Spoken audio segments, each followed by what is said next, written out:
Hi everyone, I'm a small farmer and I am about to tell you something wild about agriculture. I really hate that this video even has to be made, but because of tariffs, we are likely to hear more and more about farmer mental health, and especially farmer suicide. So let's get it on the record now. The farmer suicide epidemic in the US that we've been hearing about for years is a lobbying tactic. It's not real. I know, clutch your pearls, get it out of the way, we're gonna get into it. I'm a small farmer. I have lost family members to suicide, and I've got colleagues in agriculture who have as well. And that is why I feel really strongly about the very real problem that is suicide and how we do not fix it by just making things up. So let's find out how this became a story and get our facts straight. It's time for cold hard facts about something very sad. Yay. So here's what it boils down to. The US's farmer suicide rate is about 44.8 to 59.4 per 100,000. We count suicide stats per 100,000. Now that's over 3 times the general population of 14.12.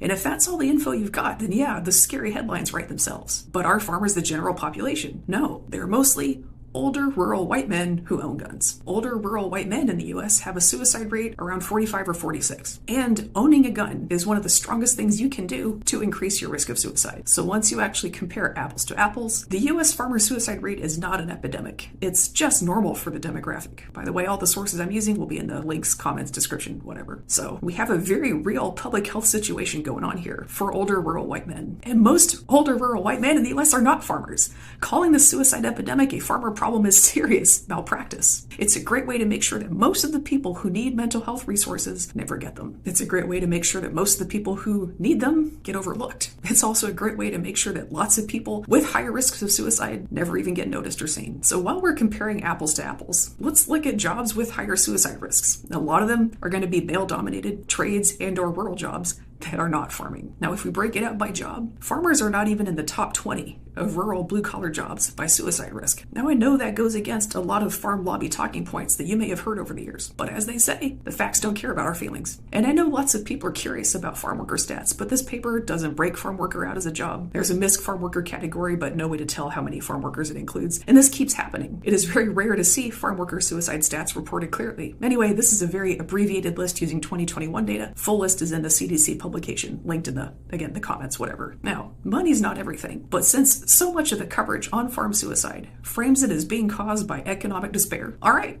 let's talk money. Most Americans think of farmers as poor, but that's really out of date. Right now, family farms are less likely to go bankrupt than non-farmers. About 1/3 as likely. That's a huge difference. And that might be because family farmers as a group are actually a lot wealthier than non-farmers. And it's not just because they own land. The income that farm families make has been higher than non-farmers every single year since 1998. And yes, that is after you take out farm debts and expenses. In a lot of rural areas, that amount of resources and income can easily put even small family farms in the financial upper crust of their county. The rural economic picture we have today is just not what people remember from 20, 30, 50, or 100 years ago. It's a very different rural America now. So why do family farms get the lion's share of the attention when it comes to rural economics and mental health? Some of that's just history. We remember a very different rural America than the one we have now. But it's also because that's who has the money to hire lobbyists and PR shops to push stories about how bad they have it, which is kind of messed up if you think about it. Now, if you actually live and work in rural areas, this can be part of what drives you crazy. There's plenty of hard times to go around. But where do the attention and the extra federal funding for mental health go? Farmers, who are just 1 in 30 rural Americans and can often be some of the most economically stable people in the county. You want to talk about why rural Americans think nobody gets their problems? This is a good place to start. And that's why it's so important to fact check things with boring data sometimes. If you use vibes and whatever social media puts in front of you to learn how the world works, all you're doing is making it really easy for people with money to put out a little pageant for you about how bad they have it and tell you why they need your money. And that has really paid off for the farm lobby. This is why we keep giving farmers more and more safety net while everyone else's,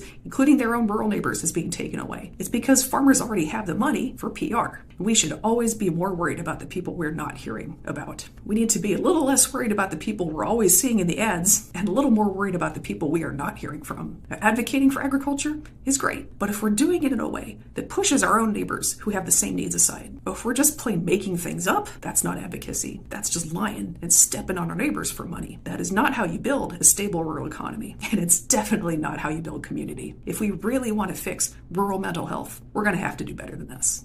Have a good day!